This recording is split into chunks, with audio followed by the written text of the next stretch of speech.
안녕하세요, 썰닭입니다. 아직 밥 먹기 전이라 뭐 음식 사진이 없네요.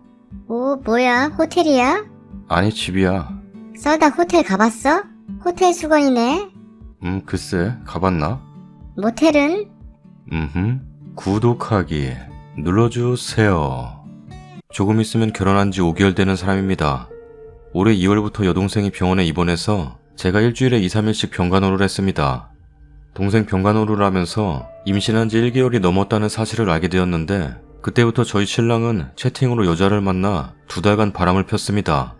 제가 오빠를 처음 의심하게 된 건 3월 초쯤에 신랑 핸드폰으로 어떤 여자가 새벽 1시가 다 되어서 술 먹은 목소리로 오빠를 찾는 것이었습니다.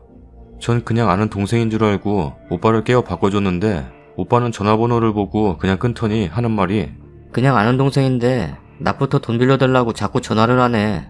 라면서 전화기를 끄고 베개 밑에다가 두고 잠을 자려고 하는 것이었습니다. 전 기분이 나빠서 어떻게 된 사람이 새벽에 전화를 하냐? 떳떳하다면 내 앞에서 전화하지 말라고 나 바꿔줘봐 라면서 오빠에게 따졌습니다. 그러면서 전화기를 빼앗아 핸드폰을 켜니 골키퍼만 3통이 연달아서 있더군요. 바람 피는 거 아니냐고 따지던 내게 신경 쓰지 말어. 화내면 아기한테 안 좋아. 우리 결혼한 지 3개월 됐다. 라는 말로 안심시켰습니다. 전 그 말에 속아 오빠를 믿었지만 오빠의 행동은 그 뒤로 이상하게 변했습니다. 핸드폰을 집으로 들고 오지도 않을 뿐더러 화장실을 갈 때 팬티 속에 넣어서 가지고 간다든지 잠을 잘 땐 꼭 손에 쥐던가 전원을 끄고 베개 밑에 핸드폰을 넣고 자는 행동을 했습니다. 핸드폰 건드리지 못하게. 이상한 번호로 전화가 오면 전화를 안 받고 회사 직원이랑 전화를 할 때면 어디 나가서 한다든지 제가 옆에 있을 땐 전화를 받지조차 않았습니다. 모르는 번호로 전화가 몇 번 오길래 제가 전화를 받으니 어떤 남자가 오빠 이름을 대면서 오늘 술 먹기로 했다고 하면서 바꿔달라고 요구를 하는데, 오빠는 제가 통화하는 도중에 전화기를 빼앗아 끊었습니다. 그러면서 이런 일들이 계속 연결이 되면서 같은 사람 결혼 축의금을 2번 받아가지를 않나 의심이 고리를 물다가 어느 날 오빠의 핸드폰 비밀번호를 우연히 알게 되어서 핸드폰을 보게 됐습니다. 평소에 핸드폰에 있던 제 사진은 없어지고 제가 모르는 여자가 공원에서 찍은 사진, 회사 여직원과의 새벽 4시가 넘어서까지 통화, 저에겐 매일 회사 일로 거래처 간다고 하면서 새벽 4시가 넘어서 들어왔으면서 집으로 들어오는 도중에 집에는 전화도 안 하면서 회사 여직원과 통화를 한다는 게 이상하게 생각된 저는 문자를 확인했습니다. 서로 사랑한다고 보낸 문자, 오빠 옆에는 자기가 있다고 서로 보내던 문자, 제게는 사랑한다고 문자 한 통 안 보냈으면서 회사 여직원한테는 사랑한다고 문자를 보내고 결혼한 지 얼마가 됐다고 바람을 피운 건지 배신감이 들었습니다. 내게는 회사 직원을 부르는 별명을 바람피는 상대의 전화번호로 저장을 시켜놓고 제가 오빠의 핸드폰을 볼 때면 회사 직원처럼 생각하도록 했던 것이었습니다. 새벽에 모든 것을 디카로 찍고 증거를 확보한 뒤 오빠를 깨워 사실을 추궁했습니다. 그랬더니 만난 지 1달 되었고 입만 맞췄다고, 결혼한 거 상대방은 몰랐냐고 하니까 이혼한 지 6개월 되었다고 하면서 만났다고. 순간 소름이 끼쳤습니다.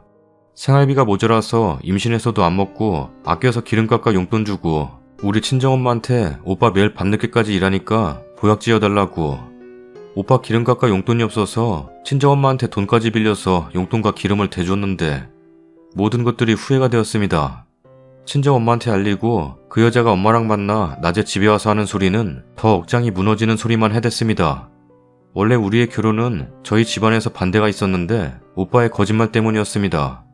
그 여자한테는 이혼한 지 6개월 되었다고, 저희 집이 조건이 너무 안 좋아 시댁에서 반대를 했었다고, 저희 엄마는 절름발이, 아빠는 술쟁이, 저는 자기를 쫓아다니는 이상한 여자, 저랑 연락조차 하기 싫은데 시어머님이랑 연락해서 어머님이 자꾸 다시 연결시키려고 한다고, 자기 친구랑 만나는 사이고 자기도 다른 여자 만나는 거 안다고, 나랑 연락하기 싫은데 내가 임신해서 매달린다고, 자기가 아기를 여러 번 지우라고 했는데 말을 안 듣는다고, 입덧으로 힘들어하는 내가 공원으로 산책 가자고 하면 피곤하다고 잠만 잤으면서 그 여자랑은 남산이다, 어린이 대공원이다 놀러 다니고 거의 일주일을 나에겐 회사 일로 늦게 들어오는 거라고 온갖 짜증을 부리면서 그 여자를 만나고 다녔다는 거.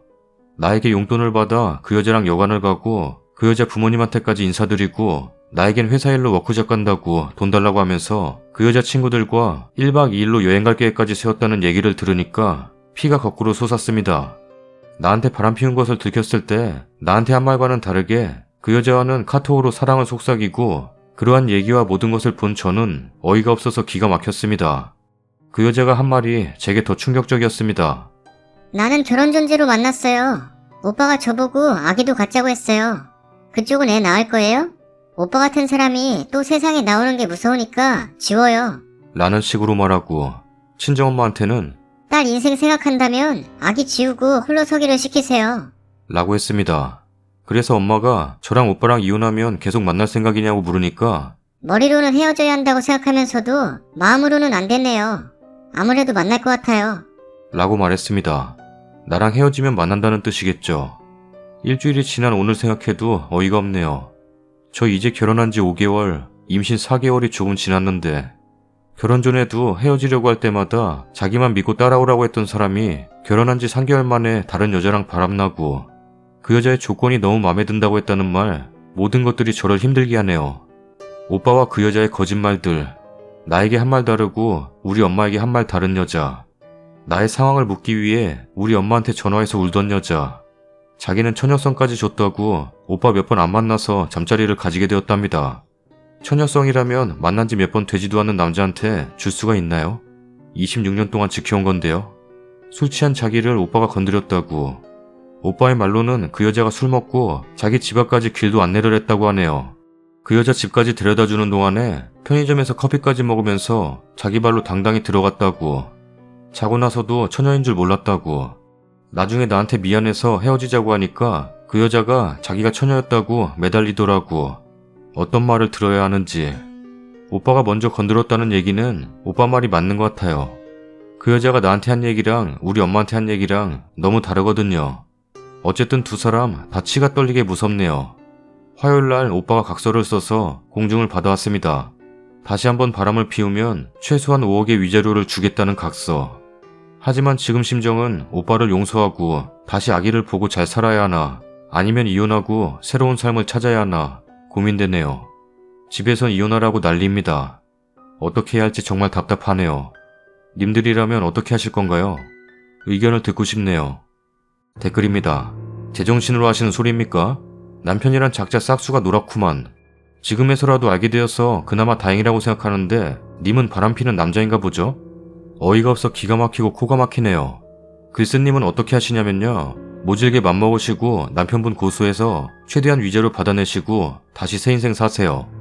그게 제일 현명하고 깨끗한 길이라 생각하고요. 지금은 힘들더라도 세월이 지나면 괜찮아질 겁니다. 절대로 용서하지 마세요. 남자는 그때만 지나면 다시 또 바람피는 건 어쩔 수 없나 봐요. 저희 남편도 3개월쯤 되었을 때 바람피다 걸렸는데 다시는 안 그런다고 다 정리했다고 하더니 지금도 바람피고 다니네요. 애가 둘인 저는 지금 별거 중이긴 하지만 애 낳으면 헤어지기 힘들 거예요. 아이가 여자에겐 참 많은 걸림돌이 되기도 하죠. 전 결혼한 지 10년이 되어 가는데 바람기는 고칠 수 있는 게 아니라고 봐요. 저도 처음에 용서하는 게 아니었는데 지금 너무 후회가 되네요. 요즘 이혼 그리 흠이 아니라는 생각이 들어요. 현명한 판단하세요. 종이에 적은 공증이 얼마나 효력을 발휘하리라 생각하시는지요? 여자의 인생, 그거 너무 소중하고 우리가 지켜갈 권리가 있는 거 아닐까요? 용기를 가지세요. 5년 살다가 시들해진 것도 아니고 신혼 5개월 만에 동생 간병으로 바쁜 사이에 바람을 피우다니요. 제가 감히 의견 달자면 이혼하시라고 권하고 싶네요. 우리 어머니 세대라면 아마도 뱃속의 아이를 생각해서 참고 살라고 모두들 얘기하겠지만 이제는 시대가 달라졌습니다. 5년 결혼 생활도 아니고 단 5개월 만에 바람피는 사람을 어떻게 믿고 평생을 살아가시려고요? 그런 의식을 가진 남자의 아이를 낳고 싶으십니까? 살아온 날들보다 님께서 앞으로 살 날이 더 많습니다. 그 많은 나날 눈물로 지새우며 상처받고 사시려고요? 이미 벌어진 일들 기억 속에 지우고 생활하시기에 님께서 잘못한 건 하나도 없군요. 지금이라도 아신 것이 다행입니다. 천만 다행입니다. 어차피 사랑은 영원하지 않습니다. 사랑이 영원하지 않기에 우리는 신뢰라는 것을 바탕으로 서로 다른 두 사람이 짝을 지어 평생 반려자로 의지하면서 살아갑니다. 님은 그런 중요한 자리에 지금의 남편을 두고 사실 겁니까? 이혼녀도 총각에게 시집가는 시대입니다. 뱃속의 아이는 불쌍하겠지만 그 전에 님의 인생을 꼭 생각하세요. 남편의 말도 그녀의 말도 모두 믿을 게 못 됩니다. 신혼에 바람피는 그 용기는 점점 더 늘어납니다. 한번 그러기가 어렵지 습관됩니다. 현명한 판단하시길 바래요. 다음 사연입니다. 12년차 맏며느리입니다. 모든 남자들의 로망이겠죠. 시어머니 살뜰히 보살피고 자식들 이쁘게 낳아 길러주고 집안 살림 잘하고 돈까지 벌어오고 밤에는 요부가 되어주는 그런 마누리. 이쁘고 망고운 아들 낳아줬고 10원 한 장 없는 집에 남편만 바라보고 살면서 여태 맞벌이에서 아파트 한 채 샀고 재테크로 친정 언니와 함께 재개발 예정지구에 있는 아파트 한 채도 따로 있고 얼마 전엔 4천만 원 되는 차도 샀습니다. 아래로 두 동서가 있지만 한 명은 이혼하고 나가고 막내 동서는 아예 시댁의 발길조차 끊고 산 지 벌써 3년입니다. 나 혼자만 죽도록 시댁에 생활비 대고 시댁 경조사 챙기고 시어머니 보살피고 엄마 아빠 사랑 못 받고 할머니한테 구박받고 사는 조카도 1년에 한두 번이지만 놀이동산도 데려가고 우리 애도 1년에 한두 번 갑니다. 벌써 12년째 한 번도 빠지지 않고 생활비 댑니다. 보험 하나 없는 시어머니 땜시 얼마 전에는 보험도 새로 들었고 만일을 대비해 상조에도 하나 들어놨고 국민연금도 탈 수 있게 돈 넣어드렸었고 1년에 한두 번씩 시댁 가전제품 바꿔드렸고 시아버지 기일, 시어머니 생신, 어버이날, 명절까지 혼자 다 합니다. 수고했단 말, 고맙단 말 시어머니한테 들은 적 없습니다. 너무 늦은 결혼식을 5년 전에 하면서 시어머니 내게 그럽니다. 너 내가 아무것도 못 해준다. 그런데 너가 나중에 나한테 아무것도 안 해줬다고 뭐라 할 거 아니지? 그래서 다짐을 받아야겠다. 하십니다. 없어서 못 해주는 걸 누가 뭐라 하겠습니까? 몇 번이고 그 말씀이시길래 너무 마음에 담아두고 계시는구나 싶었는데 후에 내게서 그런 말 들을까 싶어 거동도 힘든 동네 할머니 앉혀놓고 증인이죠. 다짐을 받아야겠다 하시더군요. 아, 이건 아니구나. 내가 딸처럼은 못해도 시어머니한테 진심을 다했다 싶었는데 예전 지난 일들이 생각납니다. 애 낳으러 친정가 있는 사이 전셋집 빼서 다 쓰셨더군요. 나한테는 한마디 말도 없었고 그렇다고 그 전셋집 어머니가 돈 보태서 산 것도 아니었는데 신랑이 차 팔고 보험 깨고 핸드폰까지 팔아서 마련한 전셋집이었는데 그렇게 오갈 데 없어서 친정에서 1년을 살았네요. 친정에서 결혼 반대가 심했고 집도 없어져 오갈 데도 없고 돈도 없고 얼마나 눈치 보이고 서글펐었는지. 첫 손주가 태어났어도 한 번 온 적도 없는 시어머니와 시동생들. 오갈 데 없어 애도 못 보여드려서 죄송한 맘에 친정에서 몰래 나와 전화드리니 내 아들 내놔라. 넌 자식 키우고 방구 내놔라. 소리치시더군요. 그래도 죄송합니다 하며 살았는데 내 아이 열감기로 병원 갈 돈이 없어서 돼지 저금통 털면서도 어머니 꼬박꼬박 생활비 받아가시고 하루라도 늦어지면 회사에 일하고 있는 남편한테 전화해 온갖 욕을 다 하셨죠. 아이가 10번이 넘게 입퇴원을 해도 한 번도 병문안이라고는 해본 적도 없는 시댁 식구들. 한 번 입원하면 짧게 일주일에서 열흘 넘게 있어도 단 한 번도 오지 않더군요. 같은 병실 쓰는 보호자들이 물어봅니다. 시댁 식구들은 안 와보냐고. 남편 고아라고 했습니다. 그래서 시댁 식구가 아예 없다고. 시동생들 돈 없는 형 형수라고 얼마나 미워하고 무시하던지. 큰 시동생 결혼하니 동서는 또 나를 얼마나 벌레 보듯 쳐다보는지. 시댁 1층에 앉아 십자수 놓고 있다가 이제 돌진한 아이 안고 들어가면 본 척도 안 하고 2층에 올라가서 저녁 식사 때나 되어서야 내려오더군요. 다른 시댁 식구들 앞에서는 그렇게 말도 잘하고 웃기도 잘하면서 하물며 내 남편 앞에서 웃고 말도 잘하더만 나한테는 웃지도 않고 말도 없고 뱀 보듯 그렇게 하더군요. 나중에 알았습니다. 시어머니가 시동생들에게 내 욕하시는 거. 동서 들어올 때마다 내 욕을 하니 동서들이 날 상대조차 안 하려 하더군요. 시댁 큰집가는 의절하고 지내시다 내가 먼저 나서서 큰데가 왕래하게 만들어놨더니 큰어머니한테 찾아가서까지 내 욕을 하셨다더군요. 친정에 애 맡기고 맞벌이 하느라 지치고 힘들어도 토요일에 2시에 퇴근해 2시간 걸려서 친정 가서 1시간 정도 앉아서 쉬었다가 다시 2시간 걸려 애 데리고 내려오면 온몸이 파김치되어도 시어머니 손주 보고 싶을까 싶어 일요일에 오셔서 같이 점심 식사 대접했는데 후에 들리는 말은 과일을 좋아하는데 냉장고 속에 과일이 썩어나가도 나한테 한번 먹어보란 소리도 없더라. 그걸 막내 시동생이 내게 확인차 묻는다. 어머니 앉은 자리에선 냉장고 안이 보일 수도 없었을 뿐더러 있었다면 당연히 내어드렸겠지. 왜 그런 말씀하셨냐고 10년 세월이 지나서 물었다. 그런 말 한 적이 없단다. 막내가 그렇게 얘기하더라 하니 그제서야 전에 냉장고 열어보니 그렇더라. 라고 하신다. 나 입덧 무진장 심하게 했었다. 아무것도 못 먹고 2달 만에 10kg가 빠졌었다. 어머니도 아신다. 매일 아침이면 과일 사들고 오셔서 내 앞에서 깎으신다. 나 먹으라고. 난 그 냄새에 계속 토하고 결국 어머니께서 다 드시고 가신다. 너무너무 힘들어서 어머니가 과일 사들고 오시는 게 내겐 고문이었다. 동갑내기 외삼촌이 올라오면서 과일 바구니 해왔는데 먹지도 못하고 냉장고 속에서 썩었었다. 과일 좋아하는 남편도 내가 그러고 있으니 미안해서 먹지도 못하고 그랬었는데 그때 일을 얘기하신다. 내 집에서 점심 식사 맛있게 하시고 간 다음에 말이다. 그걸 4년 전에 드린 막내 동서도 알고 있더라. 언니 세상에 없는 그런 못된 며느리인 줄 알았어요. 상대하면 안 되는 그런 사람인 줄 알았어요. 두 번째 인사드렸을 때부터 언니 욕을 너무 많이 해서 진짜 못된 사람인 줄 알았어요. 어머니 말만 듣고 그렇게 생각했었어요. 겪어보니 어머니께서 그렇게 거짓말을 하셨는가 봐요. 어머니한테 제가 형님처럼 당했으면 저는 어머니랑 인연 끊고 살았을 거예요. 왜 그렇게 당하고도 여태 그리하세요? 라고 묻는다. 웃고 말았다. 시어머니들 모두 그런다고. 며느리 흉보시는 게 낙이라고. 퇴근하면 혼자서 시댁에 들러서 같이 저녁 식사하곤 했었다.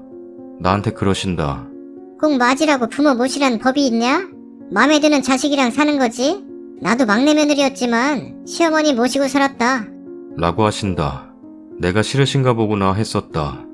첫째 시동생 결혼하니 막내랑 산다 하시더라. 막내 시동생도 결혼하니 이제는 혼자 사신다 하신다. 내가 너네들 못 살게 할 수도 있었는데 내가 참아서 너네 그리 사는 건 줄이나 알아라. 라고 하신다. 우리 부부 갈라놓고 싶으셨었나 보다. 결혼식에도 어머니한테 절값 받은 것밖에 없었다. 하다못해 20만원짜리 한복 한 벌을 안 해주셨었다. 축의금 들어온 건 챙기시더라. 나중에 청첩 들어오면 그거 갚아야 하는데 그때마다 너네한테 돈 달라고 하면 싫어할까봐. 라면서 당신이 챙기셨었다. 헌데 청첩 들어올 때마다 내게 전화한다. 너네 결혼식 때 왔었던 집이다. 돈 내야 한다. 라고 하신다. 꼭 내게만 전화한다. 돈 없다. 아프다. 아무도 조카놈 데리고 놀러가지 않는다. 애가 불쌍하다. 방석이 여태 놀고 있다. 큰일이다. 여태 시어머니 입에서 남을 칭찬하는 소리 한번 들은 적이 없다. 남편은 시댁에 안 간다. 1년에 딱 4번. 명절, 기일, 어머니 생신. 막내 시동생도 1년에 딱 4번이다. 전화도 1년에 한 통도 안 한다. 그러면서도 시큰되게는 어머니한테 자주 들여다보고 전화도 한다고 얘기한다. 내가 자주 다니고 하니 자신이 한 것과 마찬가지란다. 어제도 그런 명목으로 돈 갖다 드리러 시댁에 갔었다. 집에 돌아와 계란찜 하려 준비하는데 남편이 그런다. 오늘은 뭐라고 안 하셔? 나중에 큰 며느리 얼굴 어떻게 보려고 그러지? 왜 어머니가 내 얼굴을 봐? 그럼 나중에 어머니 안 모시고 살아? 모시고 살아야지. 나한테 그렇게 하시고 어떻게 나랑 살겠다 해. 난 못해. 당신이 모시고 싶으면 당신 혼자 들어가서 모시고 살아. 나한테 바라지 마. 그래? 그럼 내가 처가야 하는 거 이제부터 상관하지 마. 그리고 이제부터 명절이고 제사고 아무것도 하지 마. 랍니다. 남편은 처가에 잘합니다. 그래서 시어머니 시동생들 내게 그렇게 상처 주고 했어도 시댁에 그리 했었던 거입니다. 이젠 지칩니다. 잊고 살면 좋은데 하나하나 새록새록 더 떠올라서 날 괴롭힙니다. 12년 동안 시댁에 들어간 돈이 6천만 원입니다. 많다면 많고 적다면 적은 금액입니다만 내겐 너무도 큰 돈입니다. 내리 직장 생활한 내 통장의 평균 잔고는 10,000원입니다. 그걸 생각하면 왜 나만 해야 하는가 화가 납니다. 몸은 차가운데 속엔 화병이고 그러니 위도 그렇고 자주 탈이 납니다. 회사에서 위경련이 일어나 아파 죽을 것 같은 통증이 와도 독한 진통제를 먹으면서 버텼는데 시댁에서 구박받고 동생들한테 형 대접도 못 받고 사는 남편 불쌍하고 내 자식 똑같이 없이 키우고 싶지 않아 이악 물고 살았더니 이제 좀 살만하다 싶으니 남편은 불쌍한 자기 엄마 모시고 싶은가 봅니다. 어제는 서로 열받아 아무 소리 안 하고 소주만 들이부었습니다. 속이 열불이 가라앉으라 부었는데 더 타올라 미치겠습니다. 그냥 보내줄랍니다. 불쌍한 시어머니 모시고 잘 살아봐라. 보내줄랍니다. 내게 한 모든 말들, 행동들, 남편과는 별 상관없는 남의 일이었나 봅니다. 여태 다 지켜보고 있으면서 방패막이 한번 되달라는 적 없었는데 고부 사이 둘이 풀어야지. 어떻게 아들이 엄마한테 대드냐? 남이 한 번도 나서주지 않는 남편 원망하지 않았는데 남의 편이 남편이라더니 아픈 몸에도 죽도록 출근하고 일한 게 시어머니 더 나은 환경에 모시려고 일하며 산 것 같아서 억울해지려 합니다. 댓글입니다. 시댁 발길 끊었다는 막내 동서가 제일 현명한 것 같네요. 저와 비슷한 경험을 하셨네요. 전 글쓰님보다 좀 더 빨리 알았어요. 남자들이란 괴롭다, 힘들다, 내가 이렇게 참고 산다, 하나하나 짚고 가지 않으면 그냥 좋아서 그러는 줄 압니다. 내 맘 알아주겠지 하는 기대는 절대 하면 안 되더라고요. 특히 시댁에 관해서는요. 저 역시 결혼 초에 시댁에 발 끊고 산다는 신랑 다독여서 내가 먼저 챙기고 억지로 끌고 가고 내가 그 짓을 왜 했는지 가슴 치며 후회합니다. 지금은 그때 부모님께 불효해서 더더욱 잘할 거라며 애절하게 그지없는 남편을 보느라면 참. 그리고 또 얼마 전부터 신랑 심사가 뒤틀려서 안 보고 산다 하는데 난 귀에다 씹네요. 절대 중지하지 않을 것이며 내가 나서서 풀어주지 않을 겁니다. 해줘도 해주는 줄 모른다면 왜 내 맘 상하면서 희생합니까? 제가 웬만해선 리플을 안다는데 니네 시엄마 진짜 정신병구 같아요. 어른께는 진짜 죄송한데요. 할 말은 해야겠네요. 소름 끼치고 오금이 저려요. 어떻게 12년 동안 그 수모 겪으셨어요? 제가 덜덜 떨리네요. 이제부터라도 행복해지세요, 제발. 잘해줘봐야 니만 바보고 요구만 많아지지. 한 번 사는 인생인데 님 인생을 힘들기만 사네요. 남편 시모 모시고 싶다면 그러라고 하세요. 사글세 하나 해주고 시모랑 둘이 재미나게 살라고 하세요. 아침마다 밥 해주고 시모 옷 빨래 해주고 행복하게 살라고 집에서 몸만 나가라고 하세요. 마음고생 심하셨겠어요. 저라면 벌써 2년 끊었을 듯한데 우리 할머니가 비슷하신 것 같아요.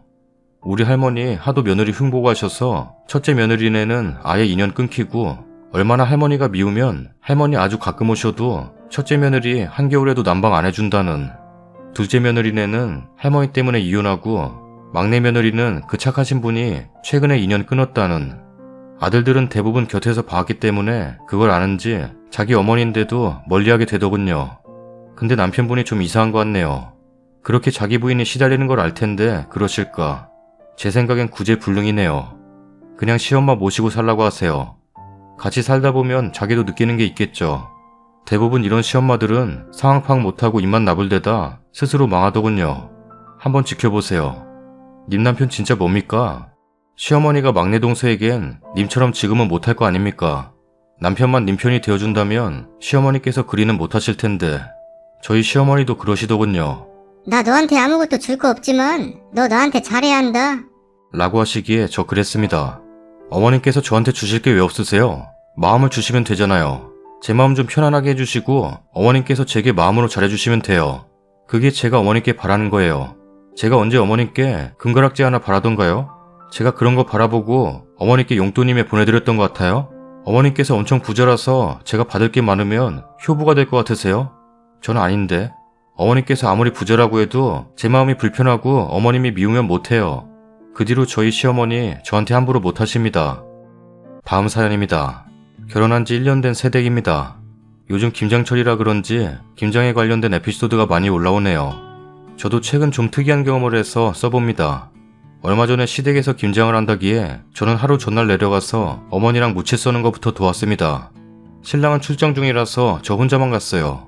그날 정말 추웠는데 어머니가 동네 아주머니들과 이미 배추를 다 절여 놓으시고 파, 양파 등등 다 썰어 두셔서 제가 제일 무서워하는 양파 파 썰며 눈물 흘리는 일은 피할 수 있었어요.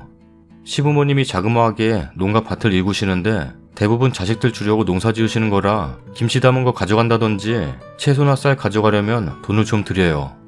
그거 팔면 두 분 생활하시는 데는 지장 없으실 텐데 안 파시고 꼭 자식들한테 올려보내시거나 하시더라고요. 덕분에 저희는 싱싱한 채소 실컷 먹을 수 있으니 좋지만 항상 죄송하더라고요. 그래서 작년에는 결혼 전이고 친정하고 날이 겹쳐서 못 갔지만 이번에는 시댁이 좀 더 빨리 김장을 해서 미리 내려갔어요. 아주버님네 식구들도 미리 다 오셔서 형님하고 같이 무채를 썰었습니다. 형님하고 평소에 의지하고 잘 지내서 분위기도 좋고 즐거웠는데 이렇게만 김장 준비를 했으면 얼마나 좋았을까요? 신우가 한 명 있는데 신우 남편과 신우 시어머니를 모시고 내려왔더라고요. 오신다는 말은 이미 들어서 알고 있었고 제 시어머니가 부담스러워 하시는 걸 슬쩍 눈치챘지만 김치 담는데 뭐 문제 있을 게 있겠냐 싶어서 조용히 있었죠. 그런데 이 신우네 시어머니가 우리 형님 일하는데 딴지를 거시더라고요. 아니 그렇게 손이 느려서 오늘 안으로 다 할 수 있겠어? 칼질이 크게 뭐야? 살림하는 사람 맞아? 저 깜짝 놀라서 이게 웬 경우 없는 짓인가 싶어 제 손이 후덜덜거리더라고요. 우리 시부모님도 형님한테 안 그러시는데 저 할머니가 뭔데 저러나 싶어 제 기분이 팍 상했는데 형님이 재치있게 상황 무마를 하시대요. 그때부터 제가 기분이 슬슬 안 좋아서 신우 시어머니의 행동을 살피기 시작했습니다. 그런데 이 할머니 진짜 경우가 없는 거예요. 말로는 김치 공장을 차려도 될 것 같은데 잠깐 보였다가 사라지고 또 잠깐 보였다 사라지고 이러길래 다른 일을 하시나 했더니 거실에 따뜻하게 누워 계시다가 누가 집 안으로 들어가면 아이고 허리야. 왜 이렇게 허리가 아프대? 그러시는 거예요. 육안으로 봐도 70대 할머니 같아 보여서 그래 할머니가 무슨 김장을 하시겠어. 날도 이렇게 추운데 이런 날 나와서 일하시다 병나면 그게 더 큰 사단이지. 그냥 누워 계시는 게 낫겠다 생각하고 저희끼리 밖에 나가서 김장했습니다. 그런데 저 지금까지 그렇게 김장 많이 해본 게 처음이에요. 400포기를 담았는데 해도 끝이 없어서 내년이 벌써 걱정되는 마음에 어머니 원래 김장 이렇게 많이 하세요? 그랬더니 방순이네 시어머니 넉넉히 드리려고 배추 많이 했더니 좀 많지? 내년에는 100포기 줄여야겠다. 이번에 좀 많이 하기는 했는데. 그러시더라고요. 저희 아버님까지 나오셔서 같이 김장하시는데 나이대는 양가가 비슷하시거든요. 그런데 신우네 시어머니는 앉아서 먹고 누워있고 상전이 따로 없는데 우리 시부모님은 밖에서 일하시고 진짜 기분 별로대요. 신우가 결혼한 지 꽤 됐는데 아이가 몇 번 유산되더니 이제는 아예 소식도 없어서 저희 시어머니가 너무너무 걱정을 많이 하시고 신우네 시댁에도 되게 죄송해 하시거든요. 아이 안 낳을 것도 아니고 낳으려고 부부가 생각하는데 아이가 없으면 시집간 여자가 안 여자로서 그 도리를 다하지 못하는 것이니 그건 죄송한 일이라고 말씀을 하세요. 제일 힘들고 괴로운 건 신우일 텐데 그런 친정엄마를 보는 것 또한 마음이 미어질 것 같거든요. 제 생각에는. 하지만 신우 남편이 세상 천지에 저런 자상하고 양반 같은 남자가 없다고 생각이 들 정도로 신우나 저희 시부모님께 잘하세요. 신우가 밥대를 놓쳐 밥 못 먹고 있으면 거기까지 밥 사들고 찾아가는 분이시라 시부모님은 물론 저희도 되게 좋게 보고 잘 따르거든요.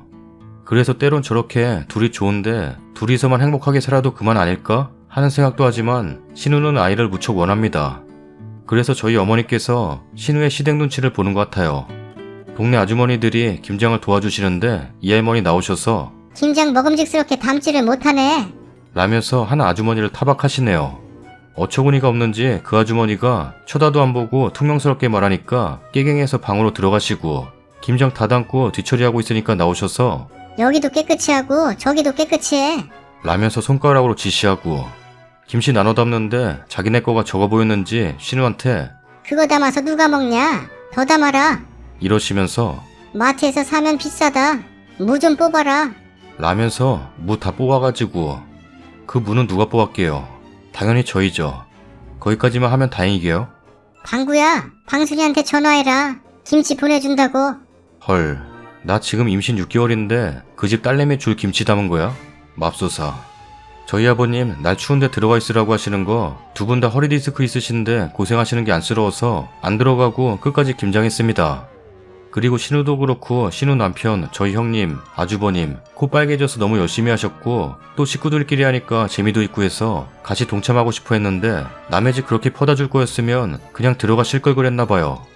임신했다는 핑계로 들어가시는 거 혼날 일 아닌 건 아는데 그 할머니랑 둘이 있는 게 더 싫어서 그 할머니는 창문 앞에 서서 김치 담는 거 보며 우리 아들은 저런 거 한 번도 안 해봐서 잘 못하는데 장가 와서 저걸 하고 있으니. 하는 소리 듣고 완전 경악했어요. 네, 알죠. 어머니는 며느리보다 아들이 먼저 보이는 거 잘합니다. 하지만 그 옆에서 일하는 며느리는 힘들겠다는 말 한마디 안 하시고 계속 아이고 안쓰러워 죽겠네. 제가 저걸 어떻게 해 글쎄. 진짜 짜증나서 물 한 잔 마시고 바로 나왔네요. 그렇다고 저희 신우가 당하고만 사는 성격은 아니에요. 성격 자체가 사내 같아서 아닌 건 아니라고 앞에서 내지르고 뒤끝 없이 딱 끝내는 스타일이라 제가 평소에 좋아하는데 자기네 시어머니가 동네 아줌마한테 뭐라 그러고 김치 더 담으라 그러고 밭에서 뭐 좀 뽑아오라 그러고 하니까 저희 신우가 그러대요. 우리 어머니는 제발 좀 조용히 계셨으면 좋겠네. 어머니가 직접 손에 흙이랑 고춧가루 바를 거 아니시면 그냥 좀 계세요. 어머니가 가져가실 거 우리 집 식구들이 다 해주잖아요.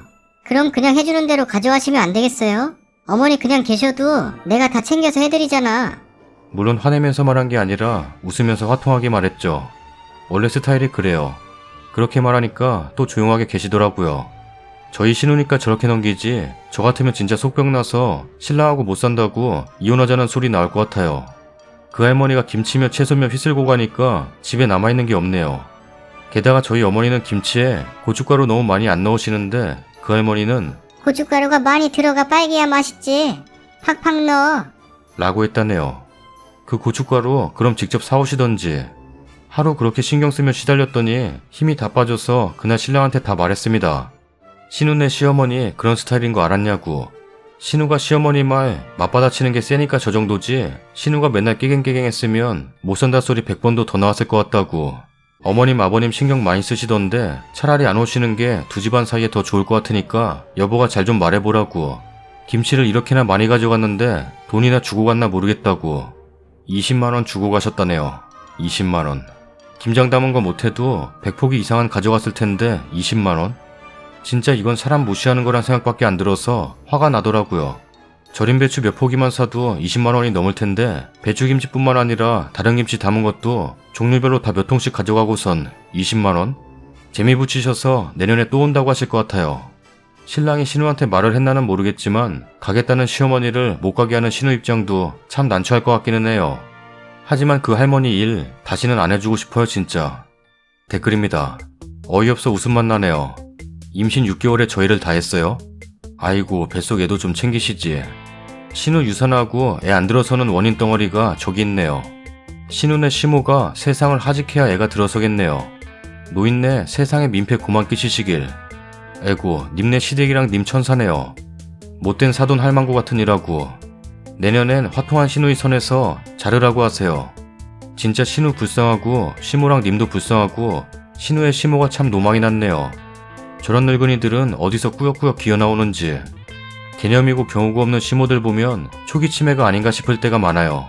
치매 아닌 이상 헛소리가 어찌 그리 잘 나오는지. 신우이가 성격이 좋아서 다행이네요. 저라면 화병으로 먼 일 났을 거예요. 이렇게 모두가 두루두루 만족하고 잘 만나는 사돈과는 없을 듯요. 언능 신우가 애 들었어야 내년이 조용히 지나갈 텐데요. 썰닭입니다. 첫 번째 사연은 남자고 여자고 왜 이렇게 뻔뻔한지 모르겠네요. 왜 이렇게 당당한지. 배우자가 바람피면 이혼하는 게 맞긴 한데 뱃속의 애 때문에 뭐라 말은 못하겠네요. 두 번째 사연은 잔고 10,000원이라는 말이 안타까워요. 이래서 돈은 따로 관리해야 되나? 12년 동안 시댁에 돈 다 바치고 10,000원. 남편이 편을 들어주면 참 좋겠는데. 세 번째 사연은 시어머니가 너무하시긴 하네요. 입으로만 일하시니. 근데 김장 비용이 많이 비싸구나. 몰랐네. 김장 담그면서 구독하기도 좀 누르고 그래. 구독하기 눌러주세요. 돼지고기 삶으면서 좋아요도 눌러라. 구독하기 눌러주세요. 댓글은 왜 안 달아? 댓글이 키포인트인데. 구독하기 눌러주세요.